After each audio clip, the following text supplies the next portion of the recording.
Добрый день! С вами студия изобразительного искусства Балалар Онире, руководитель Илона Сергеевна. Здравствуйте. А также студия декоративно-прикладного искусства Art-House, руководитель Анастасия Юрьевна.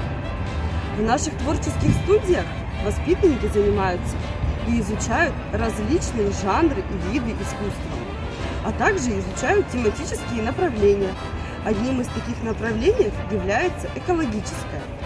Очень важно беречь природу, заботиться о птицах, животных и окружающей среде.